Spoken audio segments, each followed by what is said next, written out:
Daniel Hoffman, former CIA station chief who served as chief of station in Moscow and elsewhere, also a Foster contributor. Daniel, always good to see you. You too. A big surprise this week when Sergei Lavrov, the Russian foreign minister, Putin's right-hand man when it comes to foreign affairs, made a surprise visit to Pyongyang, really laid some flowers and wreaths at some monumental sites and had some high-level meetings. What do you make of Lavrov suddenly going off to Kim Jong-un? Yeah, we've been accustomed to talking about Russian meddling in our elections, and now we're seeing Russian meddling in our efforts to bring peace to the Korean Peninsula. Lavrov hadn't been to Pyongyang in almost a decade, and what's noteworthy about his visit, it was entirely public. He didn't apparently have any private meetings. This was for the public to consume, and it was definitely a message to North Korea's leadership. He had public meetings with Kim Jong-un, as well as a message to the United States. His focus was on sanctions, and he talked about ratcheting down the sanctions before North Korea takes the action that we deem necessary to eliminate their nuclear weapons arsenal. What is in Russia's interest, and what did Lavrov, do you think, say to Kim Jong-un during those meetings? Well, I think first it's worth remembering that North Korea is an old Soviet satellite state. In fact, the first leader of North Korea, Kim Il-sung, was a major in the Soviet Red Army and fought against the Japanese during World War II. The Soviets installed him as the leader, the first leader of North Korea. That's not taught in North Korean history books for their students, but it's a true fact. The Russians absolutely want to play a role in the diplomacy in the region. First and foremost, they want to counter the United States strategically. They're very concerned about the United States' influence in the region, both militarily and politically. They'd like to reduce our military presence and our influence. So I think that's part of the reason why they support Kim Jong-un. It's a legacy from the Soviet days. They also support Kim Jong-un because they frankly don't like sanctions to which they've been subjected, and rightly so, for invading Ukraine and interfering in elections in Western Europe and the United States. They also see a lot of political and potential economic benefit from resisting those sanctions. They believe that if our relationship with Kim Jong-un and North Korea does pan out, they want to be there and to take advantage of increased trade. They're already violating the sanctions with some export of oil and allowing North Korean guest workers to reside and work inside Russia, but I see that they'd like to do a lot more economically with North Korea. So they want a piece of the pie, and as you're right, at the UN they've been saying that the Russians have been busting those sanctions with the oil tankers transporting oil that has been embargoed against Pyongyang, that they've been doing the end run around, evading the sanctions that they have basically voted for the Security Council.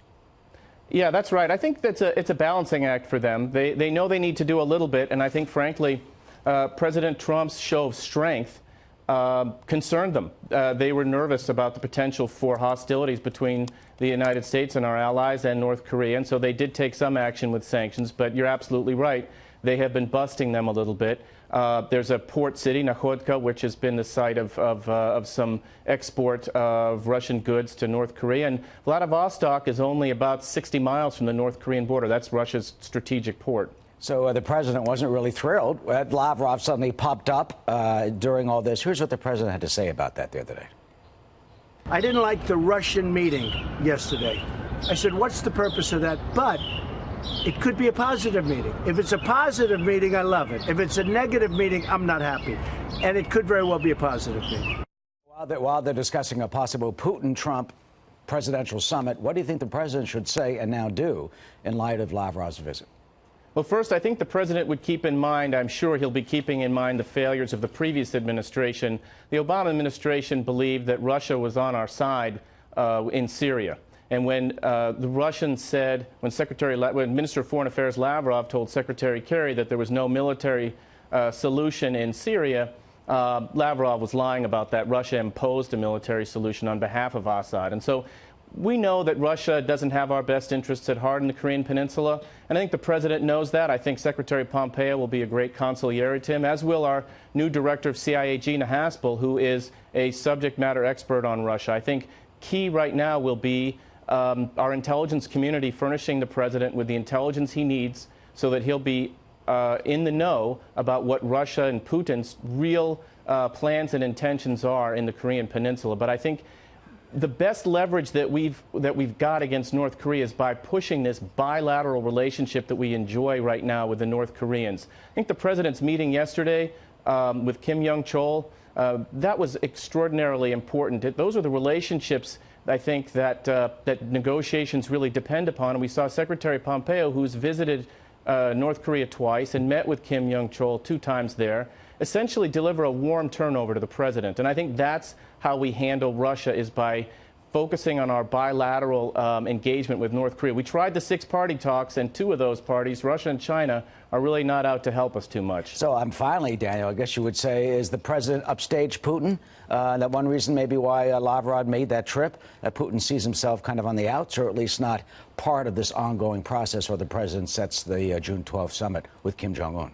Yeah, I think that's an insightful assessment. I would agree 100%. I think the Russians are a little bit nervous that the United States has seized the initiative. There's no question that President Trump has seized the initiative in the Korean Peninsula, and that does cause Vladimir Putin some concern, and they are on the outside. It was a very public effort on the part of Vladimir Putin and the Kremlin, using Lavrov to make a statement publicly. We'll see how well it works. I think we're doing a good job, though, of countering Russia. All right, well, it feels great to have an insightful assessment on something. Daniel Hoffman, as always, thank you.